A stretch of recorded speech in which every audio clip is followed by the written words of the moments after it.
You're welcome back. If you just joined us, you're watching Business Incorporated coming to you on Channels Television. Now, the last edition of the Capital Markets Committee meeting of the Securities and Exchange Commission is going on at the moment in Lagos. According to the SEC, certain committees, as I mentioned earlier, will have the reports reviewed during the meeting. These are the Law Review Committee, Listing and Shared Services, and Financial Services Committee. Joining us in the studio to take a look at what the expectations are for the last meeting is the director, or the deputy director, in charge of securities issuance. He's also the head of department at that segment at the SEC. He is Mr. Abdulkadir Abbas. Thank you so much, Mr. Abbas, for coming on the program. Thank you, Bolaji. Let's begin by taking a look at the last meeting for the year. What are the expectations? Thank you. If you recall, this is the last CMC for the year, and it's a major event today that is taking place based on the earlier initiative that has already been established. You remember the first 2 quarters of the CMC, a lot of initiatives based on the master plan have been designed, and implementation has already begun.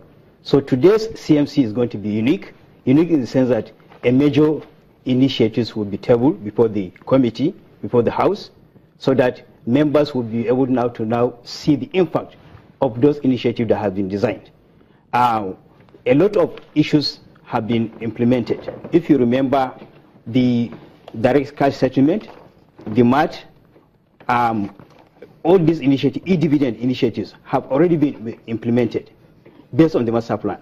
So today's is going to now focus on all those issues and other technical committees' work that has been assigned.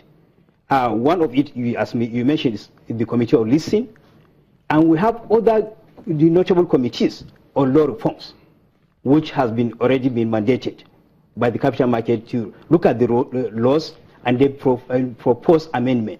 I'm happy to inform you that as it is today, all the committees are going to present their own findings, which will be deliberation upon, so that the market will now talk as one family. We will now have a common position that will be presented in terms of this law review. For instance, the Investment and Securities Act, which are our own, the enactment of the National Assembly that governs the securities regulation, is going to be reviewed, or a committee has already reviewed the ISA, and recommendation has been made, which will be tabled before the House. That committee is chaired by Anthony Adibe, SAN, and they have made parity recommendations. The second committee is a committee that is headed by Ebi Mahmoud on KAMA. I remember KAMA has not been reviewed for the past since 1960.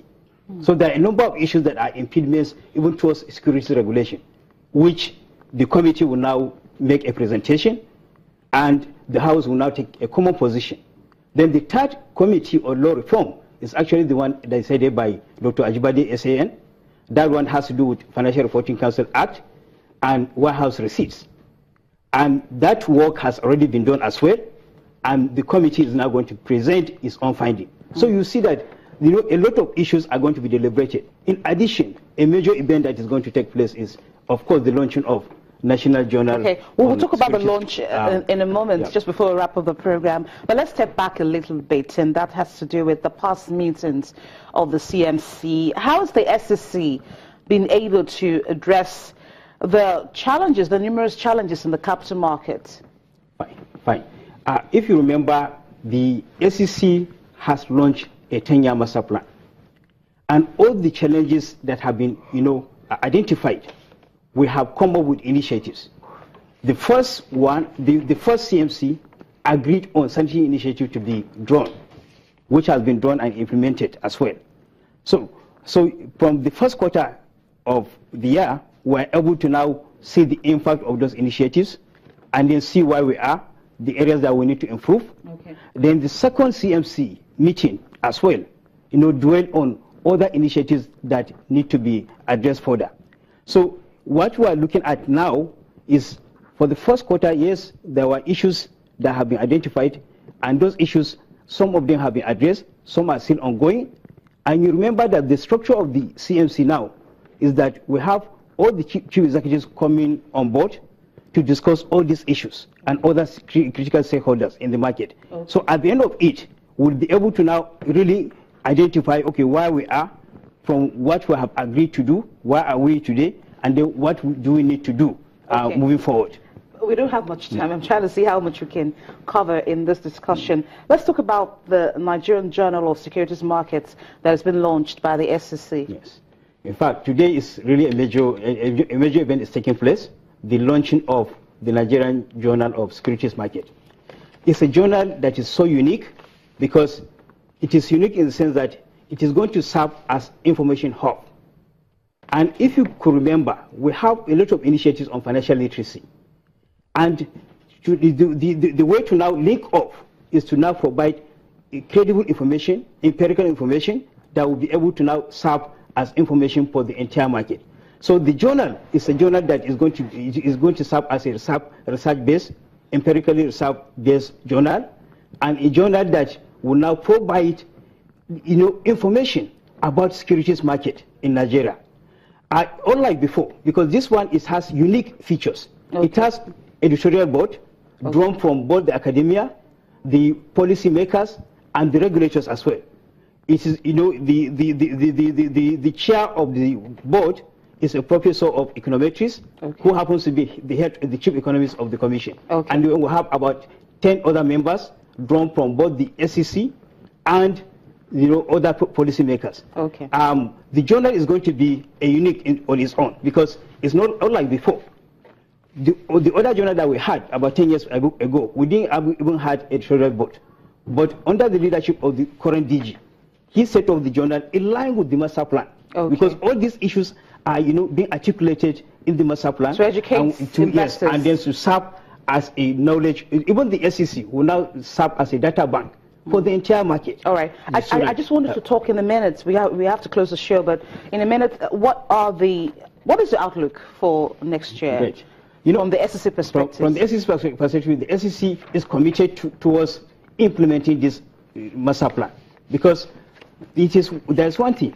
It is one thing to have a plan, and it's another thing entirely to see to its implementation. Okay. Now we have a lot of deliverables for next year. One of it is to really activate the securities lending. Okay. The other one is to see how we can be able to now, articulate more towards trying to now encourage more of financial inclusion. Okay. By the time when we set up, we achieve all these milestones that we're talking about, you can be able to see that the market will be a market of choice, and it will be a kind of investment destination. And that is what the SEC. So, but next year, a lot of issues will really come up. One of the key issues, the government is talking about economic blueprint, which capital market is supposed to be the catalyst to achieve that one. All right. And I believe with the CAMIC, which is a policy-making body of the master plan, in collaboration with other stakeholders, we will be able to achieve that.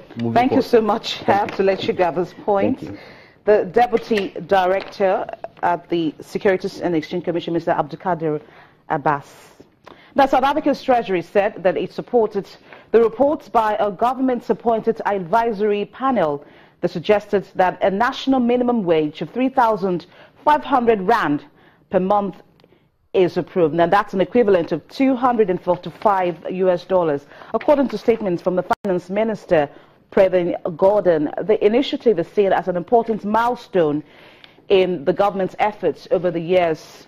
And supporters of the minimum wage say that it can stimulate growth as workers can spend more while reducing inequality.